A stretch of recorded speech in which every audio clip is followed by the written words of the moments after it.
नमस्कार सर्वांना, दीपाली मिनी ब्लॉगमध्ये मी तुमचं स्वागत करते. सर्वांना गुड मॉर्निंग. तर सकाळी सकाळी माझी मुलं लवकर उठले होते आणि चहा पिला की लगेच ते खेळायला पळाले.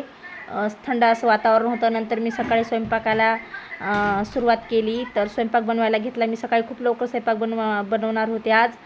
तर मी लवकर उठले होते, त्यामुळे म्हटलं स्वयंपाक बनवून घ्यावा. तर मी पीठ मळून घेतलं होतं. पीठ मी नेहमी अगोदरच मळून घेते, कारण पीठ नरम झालं ना की खूप छान पोळ्या येतात. तर भाजीची सर्व तयारी करून घेतली. तर मी भाजीमध्ये बनवणार होते कारलं. तर कारल्याची रेसिपी मी टाकली होती यूट्यूबवरती, ती तुम्ही नक्की बघा. तर नंतर मी टोमॅटो हे सर्व टाकून कारल्याची भाजी आता मस्त अशी मिक्स करून घेते. सर्व कारल्यामध्ये लाल तिखट चटणी मीठ सर्व टाकून कारल्याची भाजी तयार करून घेतली. नंतर पोळ्या बनवून घेतल्या. नंतर मी सर्व भांडे अशी घासून घेतले होते. काही रात्रीचे भांडे होते आणि काही सकाळचे होते. तर मी रात्रीचे आणि सकाळचे दोन्ही मिळून सोबतच घासले. नंतर असे भांडे घासून घेतले. नंतर पाणी आणून घेतलं. तर दुपारच्या वेळेला मी अशी मस्त भेळ बनवली होती मुलांनी आणि मी खाल्ली होती.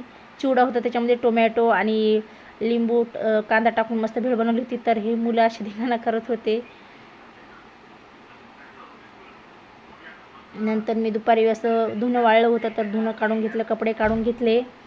तर मी दुपारपर्यंतचाच ब्लॉग शूट केला होता.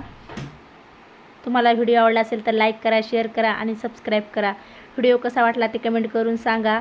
चॅनलला जर सबस्क्राईब केलं नसेल तर लगेच सबस्क्राईब करून घ्या. जेव्हा मी चॅनलवरती नवीन रेसिपी व्हिडिओ नवीन ब्लॉग टाकेल तेव्हा तुम्हाला लवकरात लवकर मिळायला बघतील. माझा व्हिडिओ बघितल्याबद्दल धन्यवाद.